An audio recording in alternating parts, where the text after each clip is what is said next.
Yesus bersinar, bersinar, aku bersinar terus. Bersama-sama sebelum kita mulai, kita akan buka di dalam doa. Mari kita berdoa. Kami mengucap syukur ya Tuhan, di dalam keterbatasan kami masih boleh mengingat akan setiap kebaikan Tuhan di dalam kehidupan kami.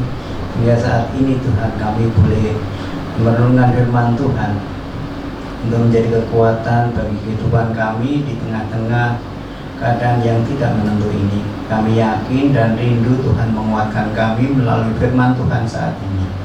Kami menyerahkan Tuhan doa di dalam tangan kasih-Mu, di dalam nama Yesus Kristus kami berdoa dan mengucap syukur. Amin. Nah, Bapak Ibu Saudara, saat ini kita akan merenungkan firman Tuhan yang akan saya ambilkan dari Yohanes pasal yang ke-14, ayatnya yang ke-25 sampai 31.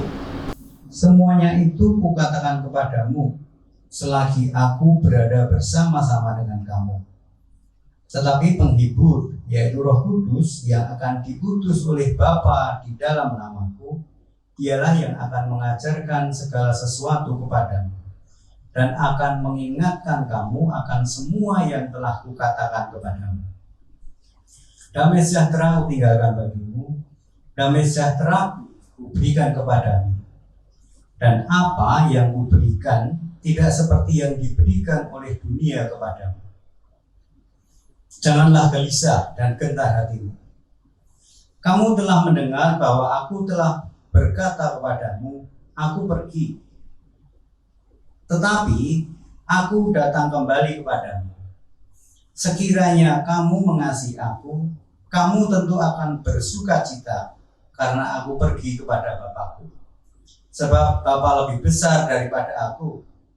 Dan sekarang aku mengatakannya kepadamu sebelum hal itu terjadi, supaya kamu percaya apabila hal itu terjadi.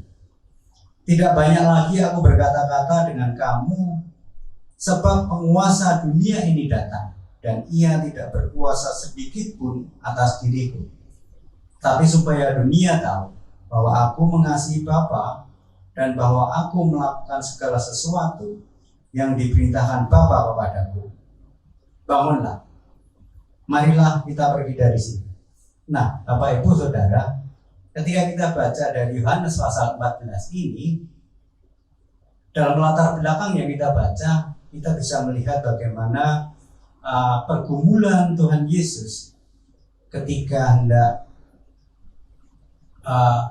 memikul salib. Bagaimana dia mengatakan kepada murid-muridnya segala sesuatu yang akan terjadi setelah kenaikannya ke surga. Tapi sekali lagi di sini diceritakan bagaimana reaksi dari murid-muridnya yang selama ini mengikut dia, tetapi sampai sejauh itu pun banyak di antara mereka yang masih belum mengerti tentang apa sih yang dikehendaki Allah di dalam kehidupan murid-muridnya. Nah, saat ini saudara-saudara, Bapak Ibu Saudara yang terkasih, di tengah-tengah masa pandemi COVID-19 ini dan di tengah dunia yang semakin tidak menentu ini, Allah menjanjikan penghibur yang sejak dahulu kala itu sudah dijanjikan oleh Yesus sendiri. Roh Kudus yang dijanjikan oleh Bapa melalui anaknya itu diberikan kepada setiap orang yang percaya dan mengimani akan setiap janji-janji Allah. Demikian pula kita saat ini diberikan kuasa untuk menerima janji itu.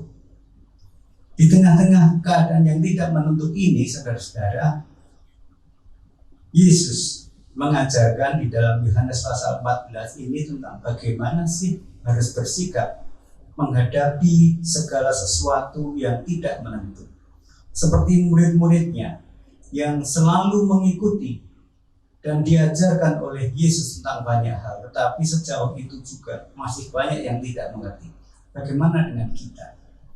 bahwa di tengah-tengah ketidakmampuan kita menghadapi segala sesuatu tentang situasi yang tidak mungkin dapat kita kontrol, Allah menjanjikan penghibur, dan itu semua dipastikan setiap orang akan menerimanya bagi yang mengimaninya. Bagaimana dengan kita? Pandemi COVID-19 memang membuat kita menjadi ragu akan masa depan kita. Sejauh mana kita mampu menghadapi ini semua? Seakan-akan kita ditinggalkan sendirian begitu saja.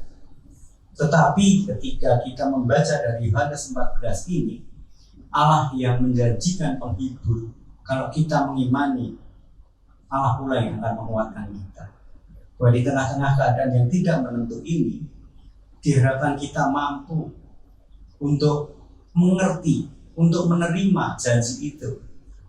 Dan itu menjadi kekuatan bagi kita, bagaimana kita menjalani hidup kita di tengah-tengah dunia ini. Saya yakin Bapak Ibu Saudara tidak sendirian. Hampir seluruh umat manusia di muka bumi ini juga mengalami.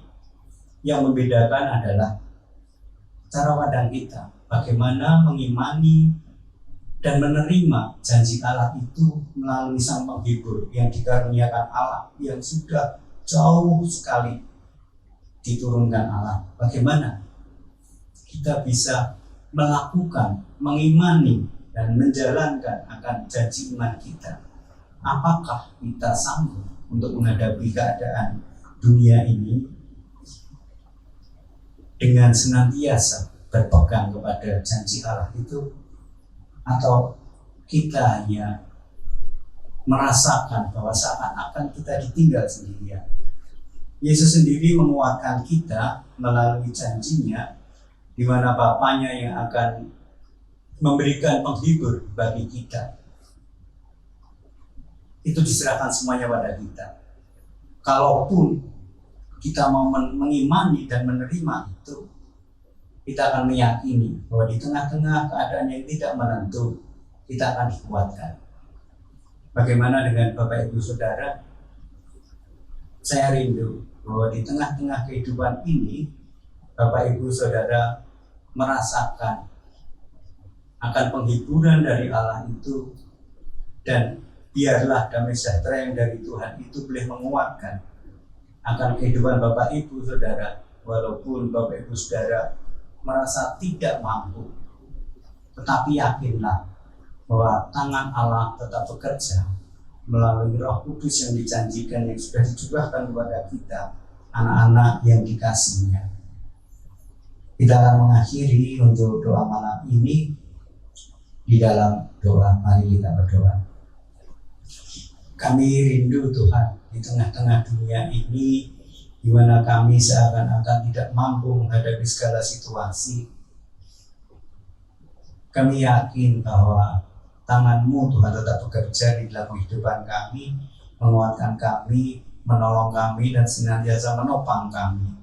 Sehingga di dalam hidup kami Tuhan, kami boleh semakin kuat dan semakin tangguh di dalam menghadapi hidup di dunia yang tidak menentu ini. Karena kami yakin bahwa janji-Mu Tuhan, ya dan amin. Dan biarlah kami senantiasa memegang janji-Mu itu untuk menjadi pegangan di dalam kehidupan kami. Kami menyerahkan Tuhan doa di dalam tangan kasih-Mu, di dalam nama Yesus Kristus kami berdoa dan mengucap syukur. Amin.